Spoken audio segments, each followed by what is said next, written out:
Welcome, readers of the Suburban. We are inaugurating our first Suburban podcast, and we hope to make this a regular feature on our website for you.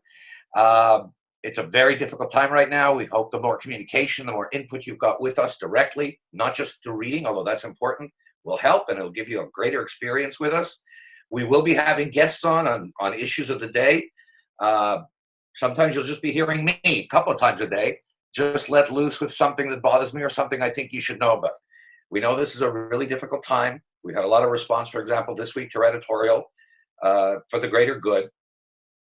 We're trying to make everybody understand that we get it. We get everybody's fear. This is not just the flu. However, we need to get across information that you need to know, not just want to hear. The reality is, if we don't unroll our society a bit, by mid-July, August, we'll be short of money for the hospitals and for the schools. By December, our social security system will be in trouble. And as you've heard the Premier say, it's not that great to lock ourselves up for our own health. It's not going to be easy. Everybody's got to respect distancing. We get it. You know, frankly, there's some question, and we're just in talking in the newsroom, and why certain stores, certain businesses were closed up to begin with. Remember that small business is 80% of the jobs in this country. Besides being revenue for the government, it's what makes our neighborhoods, it's what makes our communities. It's not hard to distance if you're going to your corner dry cleaner. This was not a problem. So you've seen that the first category of businesses that will reopen, real businesses, we're not talking about mass businesses like construction and manufacturing, will be the businesses with doors onto the street. And that's for two reasons. Number one, they tend to be smaller places. You go into your dry cleaner, you go into your corner shoe store. You've got 3 or 4 people. Not very difficult to set yourselves apart, as Health Minister McCann says. 1 meter, 2 meters. You get the picture.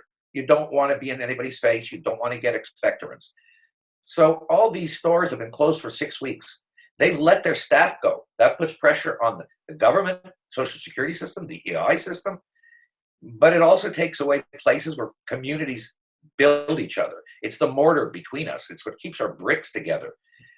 As people, we have no place to gather, no place to talk to people. That's not a particularly good thing. These are going to start to be opened up, hopefully May 11th in Montreal, May 4th everywhere else. We want to encourage you, as we did in an issue we did over Christmas, shop local. This is a real opportunity for you to understand, as I think you've begun to understand, that your corner shoemaker, your corner shoe store, your corner restaurant, this is what makes your community. This is where you gather. These are not just business people in our communities. These are our friends. And you've seen a lot of commercials about support your local restaurant. I think some of the delivery places like Grubhub and Uber have been running them.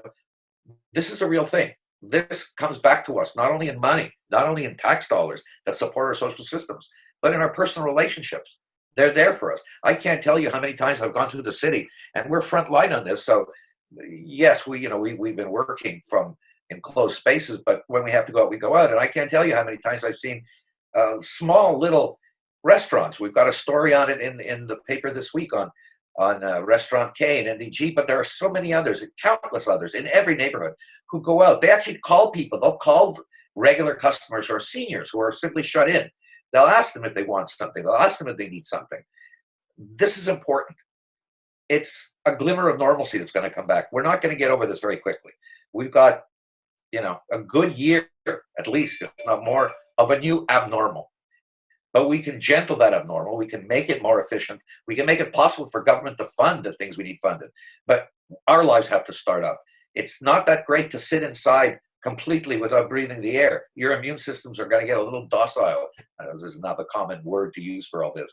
But it's important for us to have social interaction. It's important for kids to have social interaction.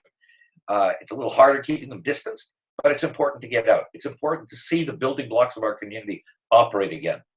And we hope you'll support them, and hope you'll look at this new period as we fight COVID with some confidence and some joy, as well as whatever concerns you have, and your concerns are valid. But you're going out to see your friends, you're going out to see your extended family, and that's who you're going out to support. And that's the message we'd like to send to you today from us here. Hope you enjoyed this. You will be hearing more from us. We'll be posting on our Facebook page and on our website upcoming shows, upcoming guests, And feel free to drop me a line at editor@thesuburban.com. Thanks for tuning in.